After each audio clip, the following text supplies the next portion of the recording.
कहते हैं कि सीता जन्मस्थली नहीं देखी तो कुछ नहीं देखा। तो कैसा लगता है कि जब आप अपने किसी ऐसे तीर्थ स्थान पे जा रहे हो जो आपके बकेट लिस्ट में से एक हो। एक अजीब सा डर कि क्या वो जगह मैंने जैसे टीवी मूवीज में देखी वैसी होगी। क्या आपको भी लगता है कि किसी का जन्म एक मटके से हो सकता है? आखिर क्यों सीता जी को सीता नाम से ही जाना गया? और क्या सीता सच में लंकेश की बेटी थी? और सबसे बड़ा सवाल कि क्या इस सफर के किस्से कहानियों से भी जिंदगी को देखने का कोई नया नजरिया मिल जाएगा? तो चलिए हम भी अपने इन्हीं सवालों के साथ अपनी आज की ये जर्नी शुरू करते हैं और ढूंढते हैं कि आखिर क्या है इन सवालों के जवाब, और जानते हैं कि आखिर क्या बात है इस जगह में कि हर कोई कहता है कि सीता जन्मभूमि नहीं देखी तो कुछ नहीं देखा। नमस्कार दोस्तों, तो आज हम लोग सीता जी के जानकी मंदिर जाने वाले हैं जो सीतामढ़ी में पड़ता है। यहाँ आने के लिए आप ट्रेन से आ सकते हैं जो दिल्ली से सीतामढ़ी तक डायरेक्ट चलती है। हाँ, थोड़ा सा इस ट्रेन में आने में आपको टाइम ज़रूर लगेगा, लेकिन डायरेक्टली आपको सीतामढ़ी ये पहुँचा देगी। स्टेशन से इसकी दूरी, जानकी मंदिर की दूरी 1.5 किलोमीटर है। तो यहाँ आने के लिए आप रिक्शा या फिर ऑटो से आ सकते हैं। दोस्तों, ये बात हम सब जानते हैं कि माँ सीता का जन्म बिहार के सीतामढ़ी डिस्ट्रिक्ट में हुआ था। पर क्या आप जानते हैं जब वो धरती से निकली थी तो राजा जनक सबसे पहले उन्हें कहाँ लेकर गए थे?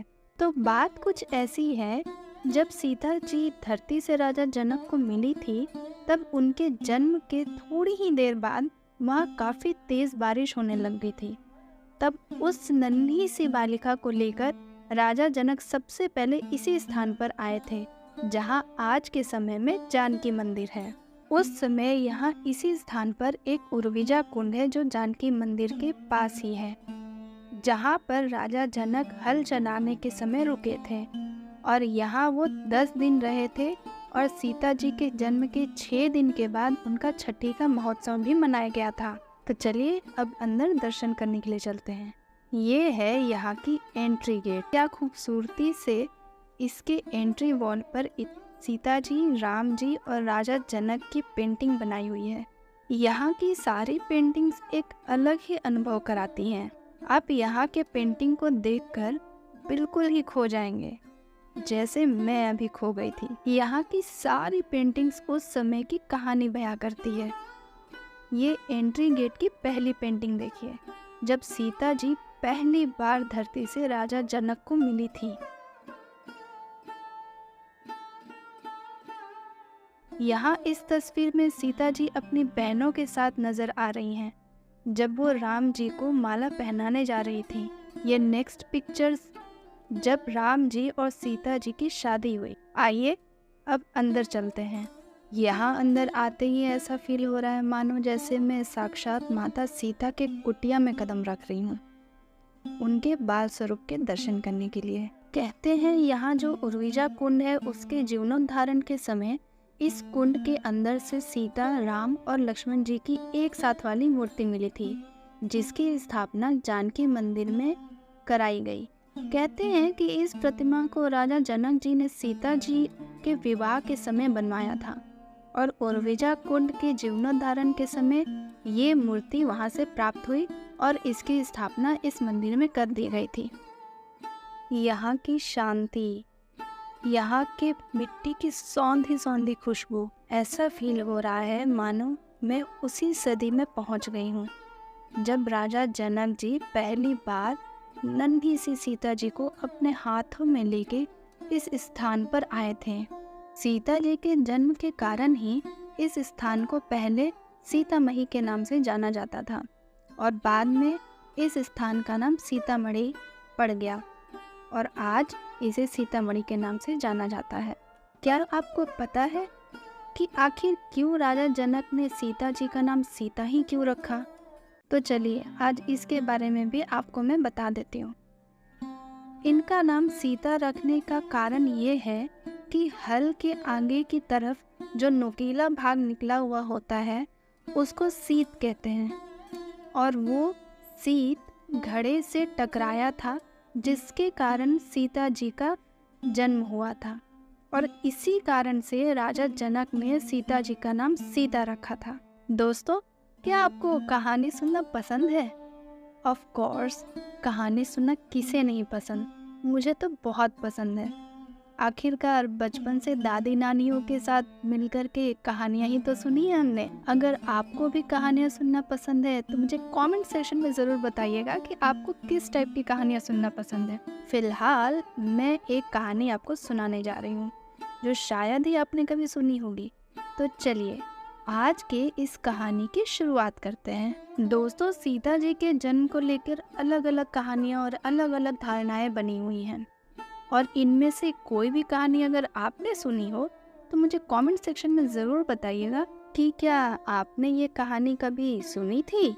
तो एक बार की बात है, एक सभा में राजा जनक और रावण गए थे, जहाँ पर दोनों के बीच शास्त्र का वर्णन होने लग गया, जिसमें रावण हार गया, जबकि रावण इतना ज्ञानी होते हुए भी राजा जनक से हार गया और राजा जनक की जीत हुई। इस बात से रावण इतना ज़्यादा परेशान हो गया और इतना ज़्यादा क्रोध में आ गया कि उसने अपने मन में ही ये संकल्प लिया कि जब भी उसे मौका मिलेगा वो राजा जनक से बदला ज़रूर लेगा। अगर हम सीता जी के जन्म की बात करें तो एक कहानी है जो शायद ही आपने सुनी होगी। रामायण के अनुसार रावण ने कहा था कि यदि उसके हृदय में अपनी ही पुत्री से विवाह की इच्छा उत्पन्न हो तो उसकी पुत्री ही उसके मृत्यु का कारण बने। इस कथा का उल्लेख ब्रह्मवैवर्त पुराण में मिलता है। एक समय वेदवती नाम की एक ब्राह्मण कन्या हुआ करती थी, जो भगवान विष्णु की बहुत बड़ी भक्त थी। वेदवती श्री हरि विष्णु जी को पति के रूप में पाने के लिए हिमालय पर्वत पर तपस्या कर रही थी कि तभी हिमालय पर्वत पर भ्रमण करते हुए रावण वहां पहुंच गया और उसकी नज़र वेदवती पर पड़ी और उसके मन में वेदवती से विवाह करने का विचार आया। वेदवती रावण से बचने के लिए ऊंचाई से कूद गई और मृत्यु के समय उसने रावण को श्राप दिया कि आने वाले समय में वो पुनर्जन्म लेकर रावण की पुत्री बनेगी और उसकी मृत्यु का कारण बनेगी। कुछ समय के बाद एक जंगल में गृत्समत नाम ऋषि का एक आश्रम हुआ करता था, जो देवी लक्ष्मी को पुत्री रूप में पाने के लिए हर दिन अपने आश्रम में कई ऋषियों के साथ मंत्रोच्चारण करते, हवन करते और साथ ही कुश के अग्रभाग से कलश में पानी के कुछ बूंदें डालते थे। एक दिन जब ऋषि गृत्समत आश्रम में मौजूद नहीं थे, तभी रावण सब ऋषियों से टैक्स मांगने ऋषि गृत्समत के आश्रम में पहुंच गया और सभी ऋषियों से टैक्स देने के लिए कहा। तब सभी ऋषि ने बोला कि हम लोग तो संत हैं, कर कहाँ से दे पाएंगे। तब रावण ने बोला कि तुम लोग जो तप करते हो उसका जो फल तुम्हें प्राप्त होता है उसे अपने रक्त के रूप में इस मटके में डाल दो।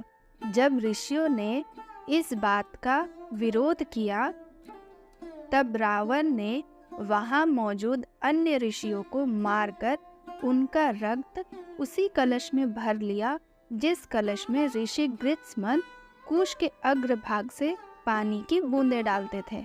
उसके बाद रावण उस कलश को लेकर मंदोदरी के पास गया और उसने उस कलश को मंदोदरी को संभाल कर रखने के लिए दे दिया। जब मंदोदरी ने रावण से उस कलश के बारे में पूछा तब रावण ने उसे कुछ भी नहीं बताया और वो महल से चला गया। उसी रात मंदोदरी को सपना आया कि ये घड़ा जहाँ रहेगा वहाँ विनाश होगा, और अगली ही सुबह ये बात मंदोदरी ने रावण से बताई।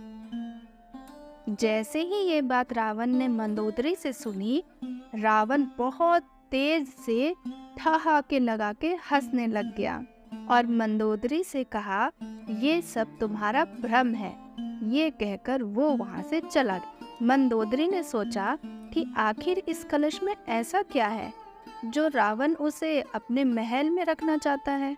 यही बात सोचते हुए मंदोदरी उस कलश के पास पहुंची और जैसे ही उसने उस कलश को खोल कर देखा, वो बिल्कुल आश्चर्य हो गई और मन ही मन सोचने लगी कि रावण ने इतना सारा ब्लड इस कलश में क्यों छुपा कर रखा है। उसने सोचा कि अगर ये कलश मैंने समंदर में फेंका तो वहाँ का सारा पानी सूख जाएगा, और यदि उसने धरती पर फेंका तो लंका की भूमि बंजर बन जाएगी। कि तभी उसे ख्याल आया कि क्यों ना वो इस रक्त को खुद ही पी जाए, जिससे लंका भी बच जाएगा और रावण भी क्रोधित नहीं होगा। और फिर उसने कलश में रखा सारा रक्त वो पी गई, जिससे वो गर्भवती हो गई। मंदोदरी का ये भेद किसी को पता ना चले, इसलिए वह लंका से बहुत दूर चली गई। उसने एक बहुत ही सुंदर पुत्री को जन्म दिया। जब रावण को ये बात पता चली कि मंदोदरी ने कलश में रखे रक्त को पी लिया था, जिससे उसने एक पुत्री को जन्म दिया है, कि तभी उसे वेदवती का दिया हुआ श्राप याद आया और वो सीधे मंदोदरी के पास पहुंचा। रावण को ये बात बहुत ही अच्छे से पता थी कि उस कलश में रखे हुए रक्त से जिस पुत्री का जन्म हुआ है, वो जहाँ रहेगी वहाँ विनाश का कारण बनेगी, और आखिरकार उसे अपने अपमान का भी तो बदला लेना था राजा जनक से। और इसलिए अपने मान का बदला लेने और अपनी मृत्यु के भय से रावण ने उसे मिथिला भूमि पर एक कलश में रखकर गाड़ दिया। इस प्रकार सीता जी का जन्म हुआ और रावण की पुत्री होने के कारण उनकी मृत्यु का कारण बनी। माता सीता का जन्म वास्तव में एक रहस्य ही है, और उनके जन्म की सही कथा जो कुछ भी हो, लेकिन उन्हें आज भी श्री राम जी के साथ ही पूजा जाता है। कहते हैं अपने जिंदगी की कहानी के लेखक हम खुद ही होते हैं। जिंदगी में जितनी बड़ी मुसीबत उतनी खूबसूरत होती है ये कहानी। हर किसी की जिंदगी की कहानी अलग होती है। हर सफ़र की अपनी कहानी होती है, जो सफ़र ख़त्म होने के बाद भी आपके कानों में सुनाई देती है।